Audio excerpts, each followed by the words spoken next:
Good morning. Thank you so much for joining us today at the What to Expect from a Site Visit webinar. My name is Katie Bull, and I am an Agency Relations Account Specialist at Second Harvest Heartland. We are very excited to be doing this webinar today, and we have a great turnout of folks on the line. And we're pleased to have Lisa Boyd, Agency Relations Specialist, and our Agency Relations Intern, Beth Maldonado, presenting this webinar for us. Before we get started, I just want to cover some quick housekeeping details about the webinar.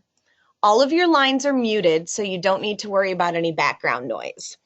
If you have questions during the presentation, please feel free to enter them in the question box.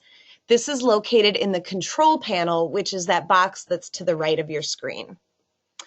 We will hopefully have some time at the end of the webinar to answer these questions. And if we do have time, we will also be able to take questions verbally. To ask a question verbally, you can click on the hand icon, which you'll see on your control panel as well, and that raises your hand and then we can unmute your line. Also feel free to contact your account specialist after the webinar if you have any additional questions. This webinar is being recorded and will be accessible on Agency Zone within the next week. Also, watch for a follow-up email with a link to an evaluation and a copy of the PowerPoint presentation and some of the resources that we will be mentioning. And now I will go ahead and turn it over to Lisa. Good morning, everyone. As Katie mentioned, I'm Lisa Boyd, an account specialist with Second Harvest Heartland. Presenting with me this morning will also be Katie Bull, who introduced our session today, Beth Maldonado, our fabulous agency relations intern, and our colleague Jennifer Shetta, who's also an account specialist with Second Harvest Heartland.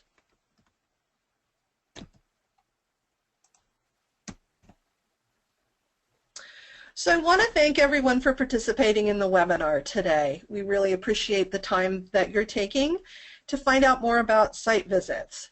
And by the end of the session, we hope to have met the following goals: learn what to prepare ahead of time, learn how to access resources for compliance, learn exactly what happens during the visit, and develop ideas for improving and increasing your service. We do encourage you to ask questions throughout the presentation this morning by typing them into the chat box. And here's a leading question to get you started. What is the most mysterious part of the site visit for you? So as Katie mentioned, you can type your questions in the chat bar. We do want to hear from you right away.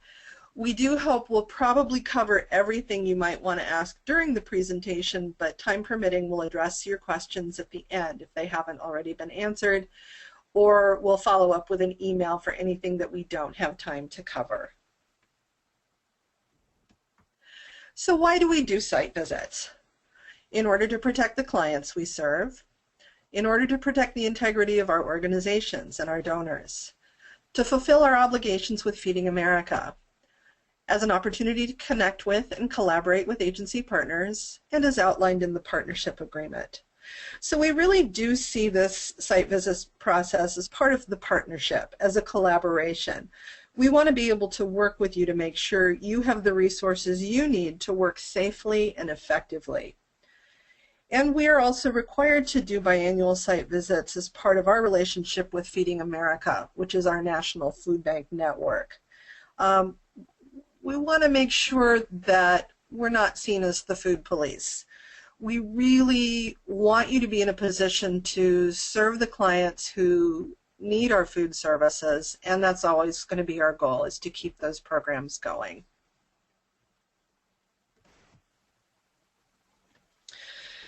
So what happens before a site visit? You'll get an email or a call from your account specialist to schedule it. It's usually scheduled about a month in advance. That's approximately when you should hear from one of us the first time to try and get it on the calendar. You want to block out about 60 to 90 minutes for a site visit. And before we come out, once we have the date set, the account specialist will email you a pre-site visit checklist. It is important when we reach out to you that you're responsive so that the site visit can be scheduled in a timely manner. We're expected to do each monitoring visit to your program within a 2-year period. This is a promise that we make to Feeding America and to our donors, that we are doing these checks once every 2 years at least.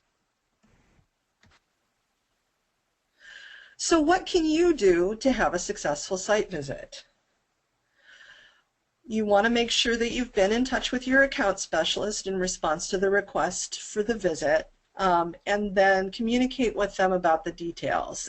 And that's not only the date and time, but if they've not been there before, what are some good directions to get there? Where's a good place to park? One of my favorites is, what entrance should I come in? A lot of you know, if you work in an old church building, there's multiple entrances, and that's a good detail to have ahead of time.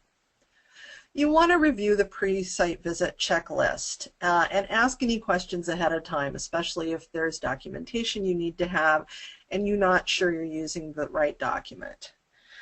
You may want to invite other staff or volunteers or others in your program who would benefit from the meeting. This could be people who order regularly, the person who's responsible for reporting monthly statistics. You might want to invite one of your board members or your executive director if you think that they could benefit from the meeting. And then you do want to make sure, once you've reviewed the checklist, that you have all the required documents on hand. And we are going to go through pretty much all of those this morning. So one thing you want to have ready even ahead of time, and make sure you have that on file always, is your current board list. We like to get it ahead of time, especially we prefer to have it emailed as an electronic file because that's how we file it in our system. We want to have contact information for board members. At the very least, we would like contact information for the chair. Why are we asking for a board list? Well, we can only set up partnerships with 501c3 nonprofits or church organizations that are in good standing in terms of their charitable status. Having a current board list is showing that you have an active board, and that's part of how we verify that you're a 501c3 or a church in good standing. We are also going to check separately to make sure that that status is current, but the board list is one piece of documentation we want you to provide. If you are a faith-based organization like a church or a mosque, your board could actually be called a church council or an advisory board or the church board of trustees. It's whatever body that's responsible for the organization overall, because the partnership is actually with the lead organization, not necessarily just an advisory board you may have for your food shelf. We need the organization's board. You want to make sure you have the most current partnership agreement on file. This is something you were asked to do, or your organization was asked to do when we recently went through the renewal process. We asked that you keep a copy on file. It's important that you be able to refer back to all of the terms of the partnership that your organization has agreed to.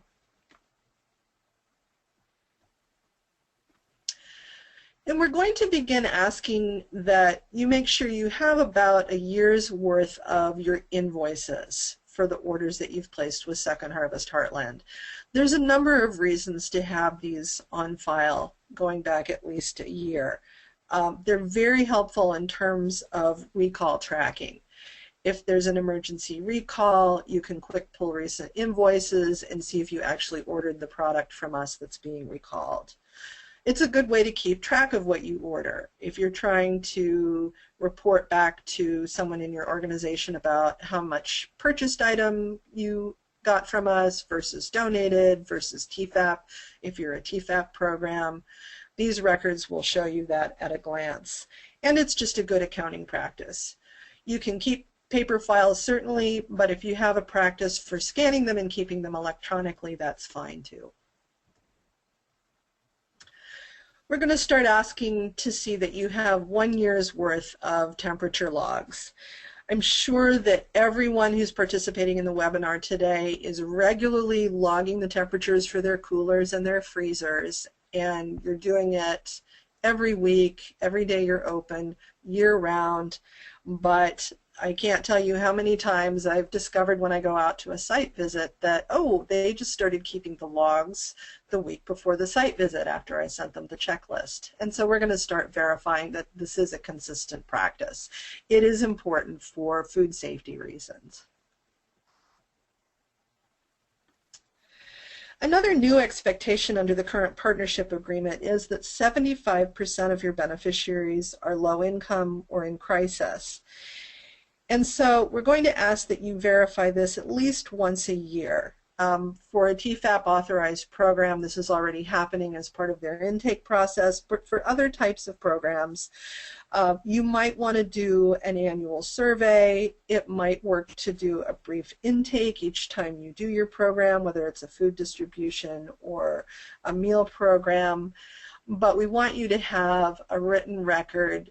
It's self-declaration, of course, but we want to know that you've verified that at least 75% of the clients using your services are eligible for this. Here's just one example of a template that we can provide you.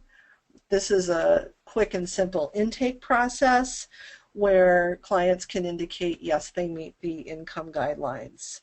So you'll see we define low income as 200% of the federal poverty level, and we're happy to provide you with these numbers. They do get updated each year, and so if you need us to help you find out what they are, we're happy to provide that information. And we do have a variety of templates available. For example, if you have a meal program and it's simpler just to do a survey once or twice a year, we can provide you with some sample survey documents.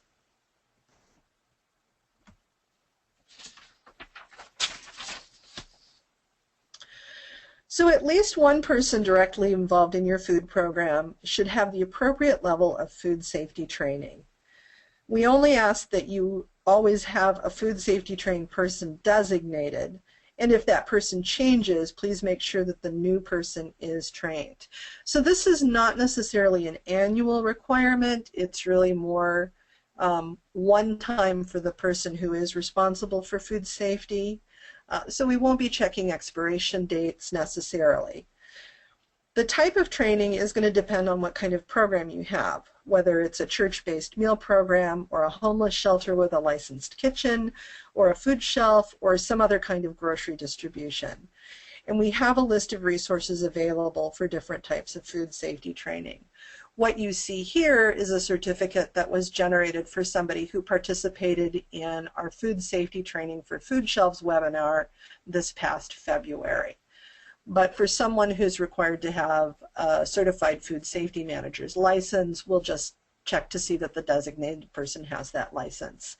And again, we'll have lists available of what type of training is available to your type of program. So again, under the new partnership agreement, all partners now need to have someone from each program do annual civil rights training. And we will make this training available in a variety of ways. For example, the first 2 months of this year, we held webinars each month to do civil rights training online. We recorded that webinar and it's available on our website. Because this is an annual requirement, when we come out for the site visit, we will check to see 2 years worth of documentation. We'll also check to see that your frontline staff and volunteers have been trained annually within your program. So the primary contact who's done a civil rights training with Second Harvest Heartland will then go back and train any staff or volunteers who have direct interaction with their clients. And a very simple tool for doing this is a checklist we have available, and then you'll see there's a very simple sign-in form. You just keep that sign-in form on file, and we'll check to make sure that you've trained those volunteers or additional staff people each year in between site visits.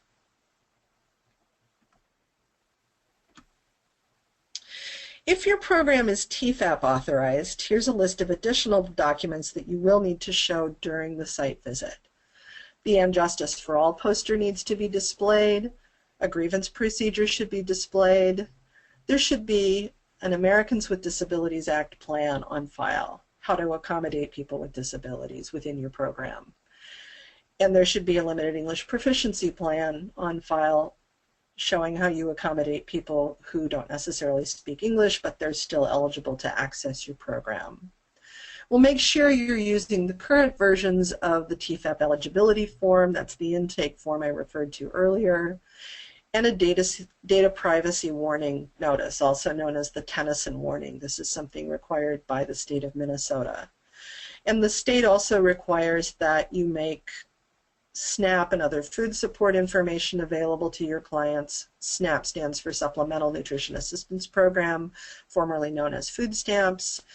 And another Minnesota requirement is that you make voter registration materials available to your clients. If you need any of these documents before the site visit, just ask, and your account specialist will send them to you. Most of them are also available on our Agency Zone website. Speaking of Agency Zone,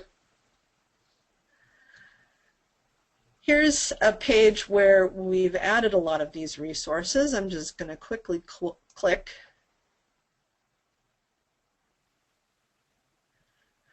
So here's the Agency Zone homepage.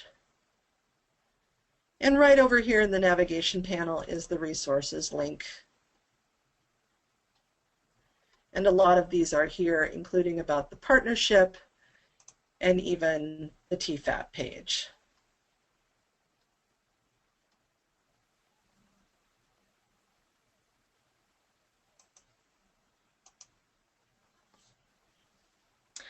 So now I'm going to turn over the next few slides to our intern, Beth Maldonado, and she's going to talk about the agenda we go through during the site visit.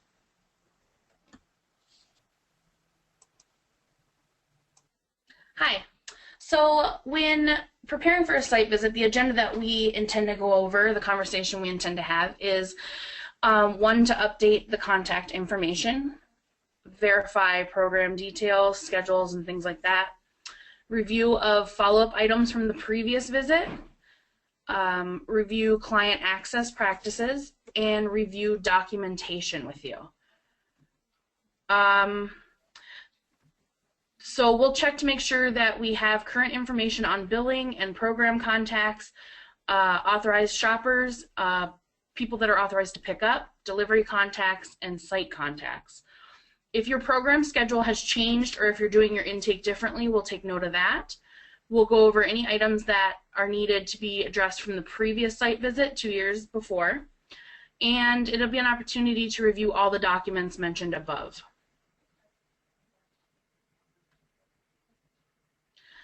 So when it comes to the tour agenda, visual inspection of all areas where food is stored and prepared and served. There'll be storage, food prep, and distribution areas are clean, organized, and free of evidence of pests. We'll be checking that dry food is stored off of the floor, away from walls, and on sealed or metal shelving.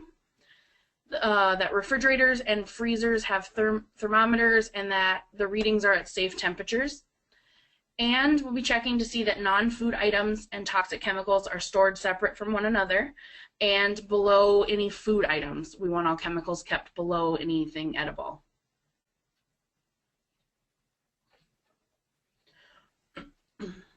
We will also be looking to see that meal programs store their ready-to-eat and fully cooked foods above raw foods and meat in the refrigerator or the freezer, and that meal programs have adequate equipment and facilities like hand washing sinks, sanitizing equipment, serving equipment is keeping food at the correct temperature, either hot or cold.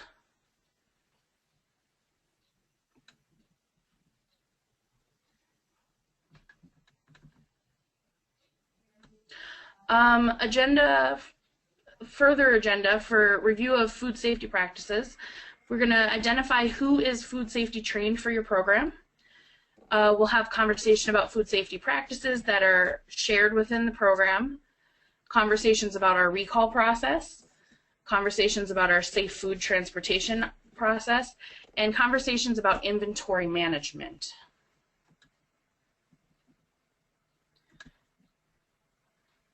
A lot of the resources on these topics are available on Agency's own and other websites.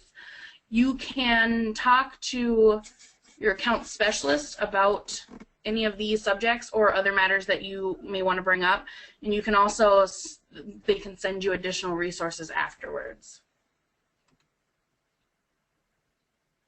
These are some of the resources. Food resources from Second Harvest Heartland, how to do statistics, how to order effectively, distribution models, your volunteer program, fundraising network, contact with your agency relations specialist, or just looking at the agency zone website, you can find much more information on these different subjects.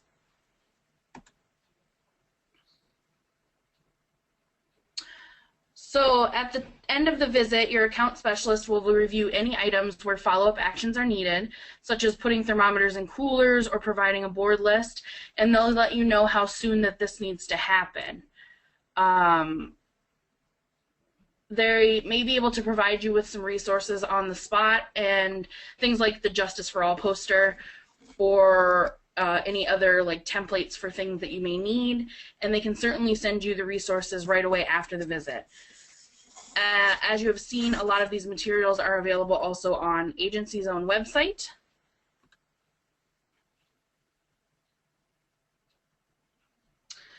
And then what happens at the end after a site visit is you'll receive a post-visit email from your account specialist that includes a copy of the site visit report.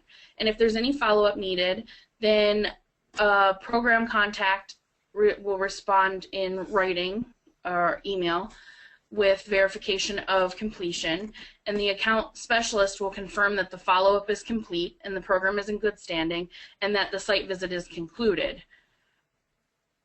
It's very important that we hear from you in a timely manner. Your account specialist will provide reasonable deadlines for completing follow-up, and you can always let them know if you need some more time.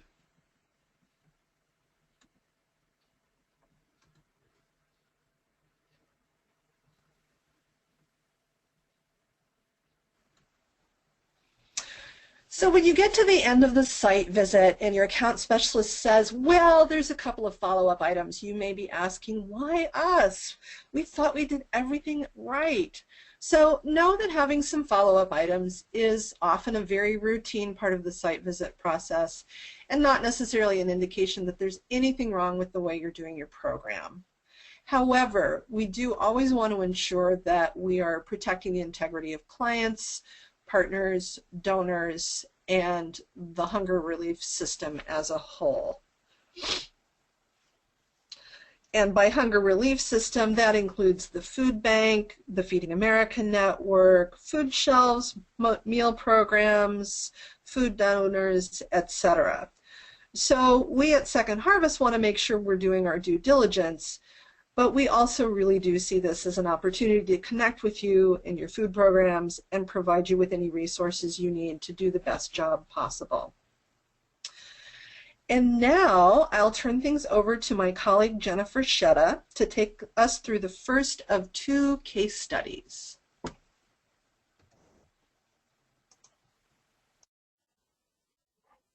Hello everyone, I'm going to go over my case study. It was a visit with Excellent Food Shelf and it went really, really well. We had a great discussion about a produce drop they're starting this summer and some other things that they're doing. When we went over the compliance items, that also went very well, but we did end up having one issue that we had to address.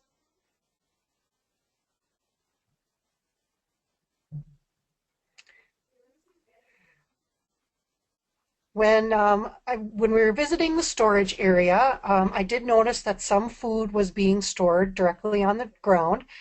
And when I talked about it with the director, she said that sometimes after they get a large delivery or a community food drive, and I think a lot of you can sympathize with this, they just didn't have room on their shelving for everything.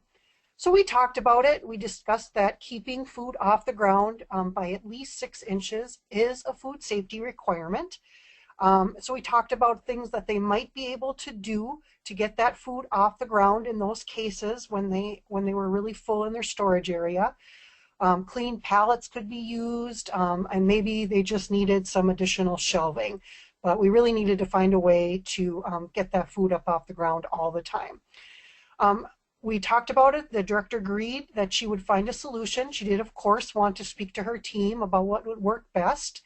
And then at the end of the visit, we also went over this, so she knew that this was going to be a follow-up item.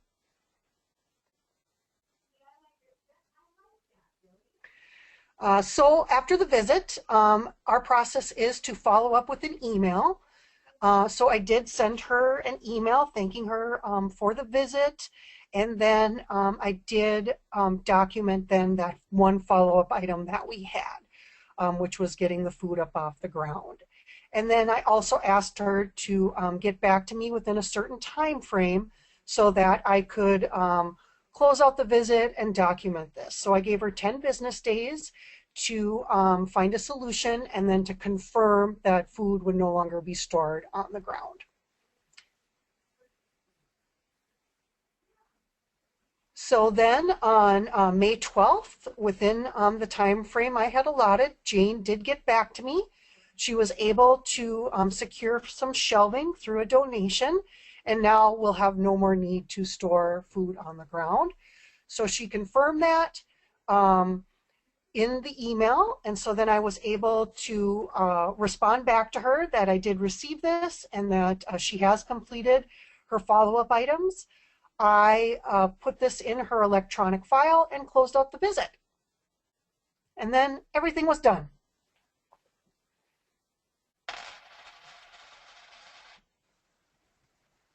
Thank you, Jennifer. And now our next case study is going to be presented by Katie Bull. Great, thank you. So I visited the XYZ food shelf back in April, and the coordinator and I had a great discussion about the things they were doing at the food shelf and their plans for the summer. And during the visit, I found one thing that was out of compliance. The food shelf was checking those temperatures on their freezer, but they weren't keeping written temperature logs. I informed Hope at the visit that temperatures did need to be logged each day the facility is open or once a week, whichever is more frequent, and they're open a couple times a week. So I noted that as an item for follow-up on the form. And I also told Hope about that. So then I emailed Hope on Friday, April 10th, thanking her for the visit, and let her know about the follow-up item, asking her to begin tracking the temperatures taken in the freezer and email me back within 10 business days, April 24th, to confirm that the temperatures were being tracked every day the food shelf is open. I right away got an email back from Hope thanking me for the visit and saying she would take care of the follow-up on Monday. However, by April 23rd, I hadn't heard anything back about logging temperatures. I emailed Hope and reminded her about the due date and let her know that the account would go on hold if I didn't hear back from her by the 24th. So it came to the 24th. I let her have the whole day, but still didn't have an answer by the end of the day. So on the morning of April 27th, after still not seeing a response, I put the account on hold, meaning they could not place an order or shop.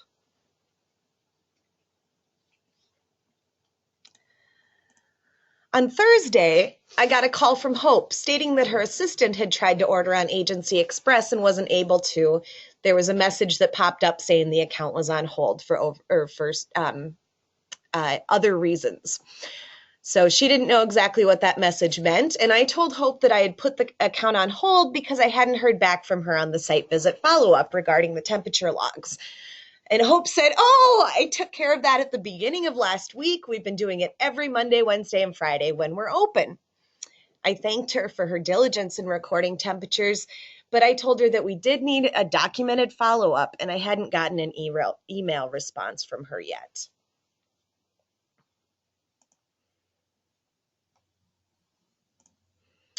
"Oh yeah," she said, "I guess I haven't been on my email in a while." Hope said she would send me an email, and a couple minutes later it popped into my inbox. Sorry, I forgot about this. I wanted to confirm that XYZ Food Shelf is now logging the temperatures each day the food shelf is open. So I went ahead and filed this email in XYZ Food Shelf's files. I responded to Hope and I let her know that that was wonderful. The answer had been filed. I took the account off hold, let Hope know that as well, and let her know that the site visit had been completed.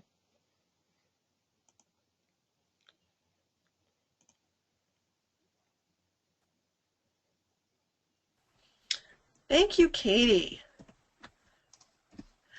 So it's about 11:30, which means we have plenty of time for Q&A.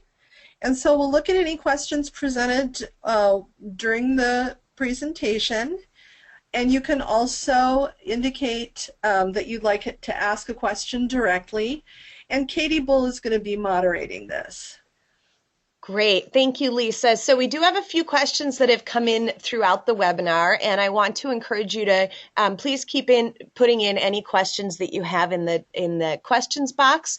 Or if you would like to raise your hand, I can certainly unmute you and you can ask your question out loud. So I'll keep an eye on that.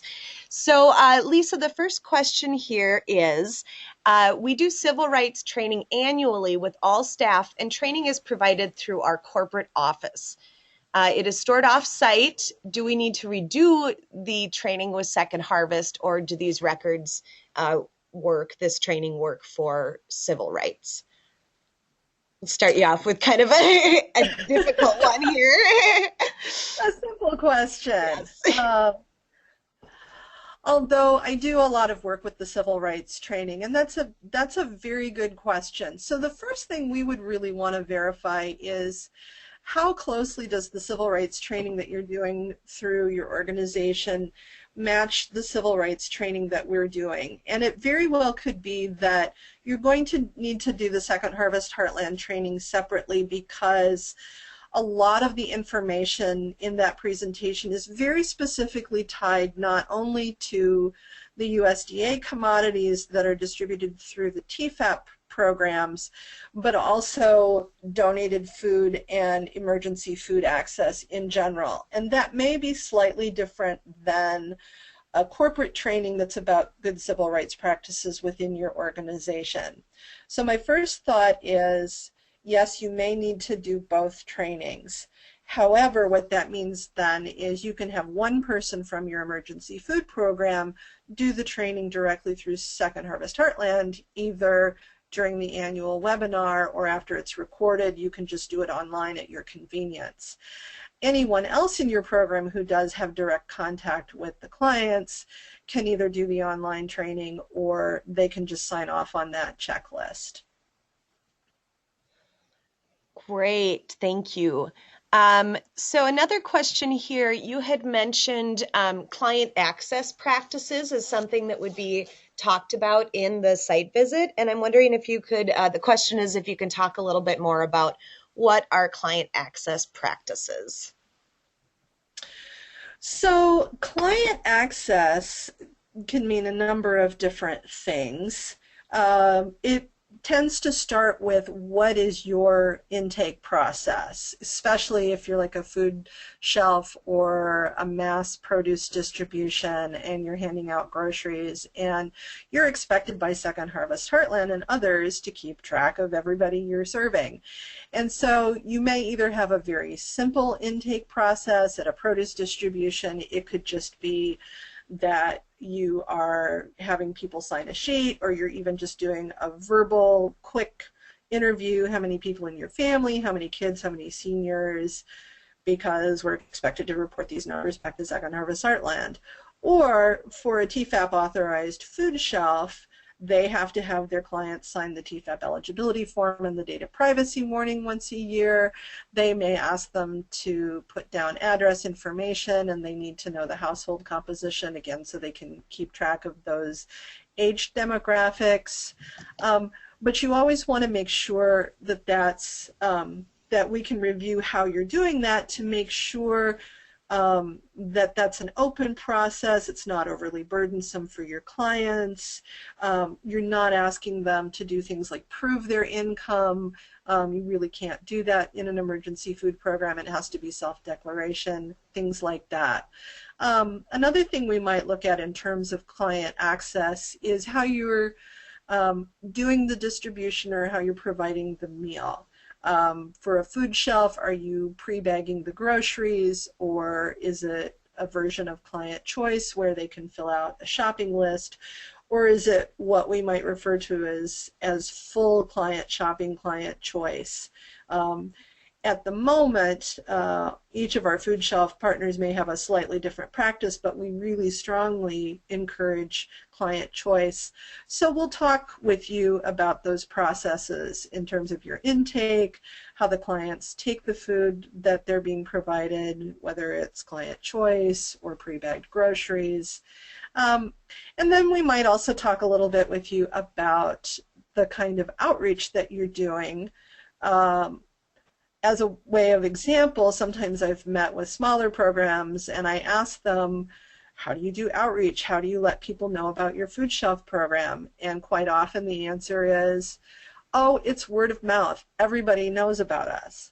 Well, everybody knows about that food shelf except the people who don't know about that food shelf. And so, again, as a best practice, we encourage people to do a little publicity, signage, maybe notes in church bulletins or flyers at community or neighborhood organizations, and we'll review those practices as well. Great. Thank you, Lisa. So another question here. If a requirement of being served through our agency for any services is that clients are at or under 200% of the federal poverty guidelines, do we still need to specifically verify through the food program that clients are below this guideline, or will our agency policy/intake for other programs at our facility work as verification?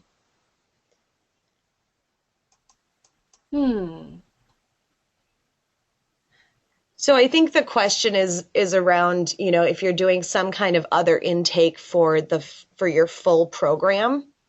Oh, got it. Yeah. So yes, if you have some other kind of record, for example, there's a mobile food shelf program I work with that goes primarily to senior high-rise buildings. Now, it happens that they do have to have them sign the TFAP form because they're distributing TFAP, but if they weren't doing TFAP, the record would be that, so they've got records of where their clients live, and in fact their clients are living in subsidized housing, so that automatically qualifies them. So I think the answer is yes, if you have other records, or if there's a distribution happening at a school program and there's records showing the children who are accessing the food distribution are also those children who are enrolled in free and reduced lunch, having those free and reduced lunch records on file also satisfies that requirement. Does that make sense? Does to me. Thanks. Yeah, let us know if you have any follow-up questions to that, Caitlin. I think the short answer is yes. Yeah. Other records that verify that are acceptable. Great. So a couple just logistics questions here, asking if the presentation will be emailed to all of you, and yes, it will be. We will be emailing this presentation, the PowerPoint, and also give you a link to where you can find the recorded version. So if there's folks who weren't able to watch it, they will be able to do that. And then we'll also follow up and let you know more specifically on Agency Zone where some of these different resources like the temperature logs are kept. So another question specifically around the site visit, do we need to keep Second Harvest invoices on site for more than 1 year? No, we're just asking to see a year's worth of invoices. Great. So it's really up to you if your accounting practices to, have a different set of document retention rules. You may want to look at that as well. Okay, so any other questions? I don't see any hands raised.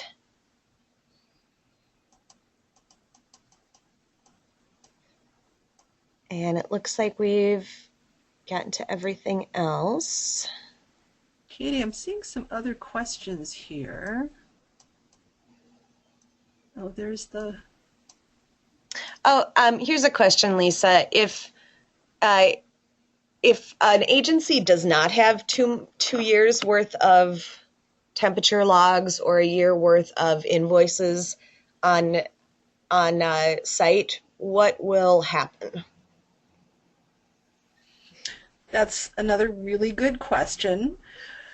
So for most of those types of items, this is really a fairly new expectation, or it always would have been a good practice, but now we're going to start checking. So our approach is really going to be this first time around to work with you on that. And so we're not going to show up and go, surprise, now we need a year's worth of invoices going back into 2014. What we're really going to do is note that we talked with you about that and that you know that's an expectation.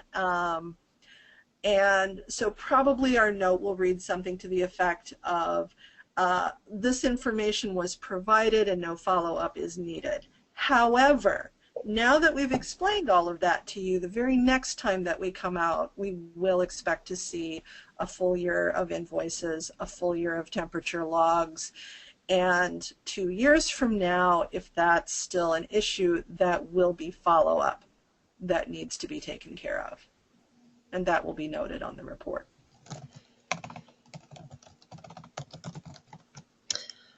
Okay.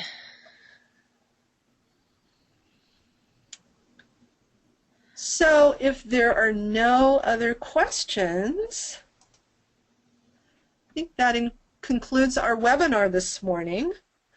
I really want to thank everyone for your time and attention. We know that you're all very, very busy. Emergency food programs don't really take a holiday. And as Katie mentioned, this webinar has been recorded and will be posted to Agency Zone. So if you want other members of your organization or your programs to watch it online, it will be available very soon. And any other questions that you think of later, you can certainly contact your account specialist directly and they'll be happy to answer them. And finally, I just want to thank the whole agency relations team for working really hard to put this together, in particular Diane Wirtz, Katie Bull, and our outstanding intern, Beth Maldonado. So have a great rest of the day, everyone.